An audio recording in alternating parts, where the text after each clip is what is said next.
looked as though the approaching festive season would be a dull affair too. Christmas might still be coming, but the goose was certainly not getting fat, and by all accounts, neither were the turkeys. The war had put paid to supplies from the continent, and imports of turkeys from America had been banned. Homegrown birds were going to be scarce and therefore expensive, and Betty had been playing down his expectations for weeks, playing up instead the merits of getting a nice piece of mutton. But he wasn't persuaded. It wouldn't be the same without a decent Christmas dinner. Warm recollections of long-gone Christmas meals began to fill his mind. He'd just begun to recapture the sweet aroma of a roast turkey ready for carving, when all such thoughts were dispelled by the scream of an aircraft engine. Not the pulsating drone of Luftwaffe bombers high in the sky, but the relentless, terrifying roar of a fighter plane. He whirled round as it burst into view above the Victorian flats to his left, a flash of grey with a bright yellow nose cone, flying so low that he instinctively ducked. In a flash, it was gone, heading south towards the river, but not before he'd glimpsed the cross of the German Air Force on its side and the swastika on its tail. A split second later, he was knocked off his feet by an explosion. Down the street, the Prince Albert Theatre had disappeared behind a cloud of dust and flying debris. He picked himself up and ran towards the scene, choking on the unbreathable air. The nearest corner of the theatre had been demolished. 3 stories of stone, brick and timber collapsed into a jagged heap. He couldn't imagine anyone surviving if they'd been caught in that.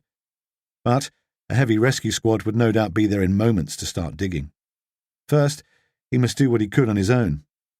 The main entrance was still standing, its doors and windows blown out into the street, and he could see a woman running in, rushing, he assumed, to the aid of any injured survivors. He dashed after her into the foyer, just in time to hear her gasp in horror. She had stopped in her tracks, her hands clapped to her face and her eyes staring. "It's him," she said, appalled. "He's dead." Stone looked past her to where a man lay motionless on his back against a wall, his clothes dusted white with pulverized plaster. "Can't you see who it is?" said the woman.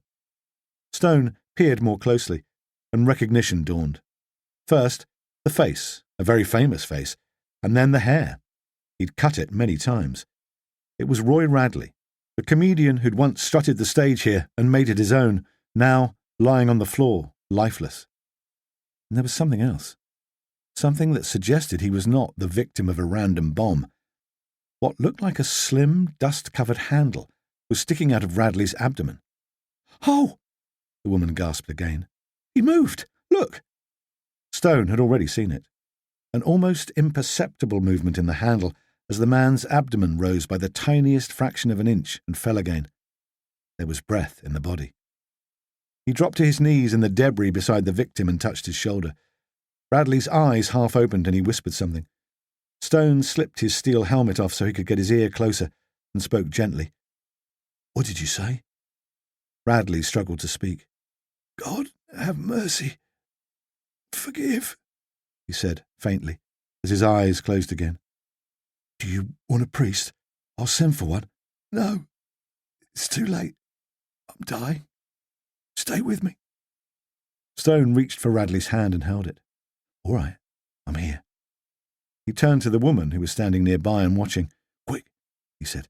"Try to get an ambulance. This man needs one urgently." She nodded and ran off, but he doubted the man beside him would live long enough for the ambulance to arrive. Radley gave his hand a feeble squeeze. He spoke again, his whisper growing fainter. I confess, thought, word and deed. I'm sorry. Forgive." Stone couldn't tell whether Radley was speaking to him, to himself, or to the priest who wasn't there, but he kept silent, lest he miss any of the dying man's words. "Stolen, lied, killed," Radley continued, his words interspersed with the weakest of snatched breaths. "Who did this to you?" said Stone. "Who stabbed you?" Radley gave a feeble cough. "My fault," he said. "Forgive me. I can't." Whatever he intended to say next remained unsaid. His grip on Stone's hand relaxed, his eyes remained closed, and there were no more breaths. He was dead.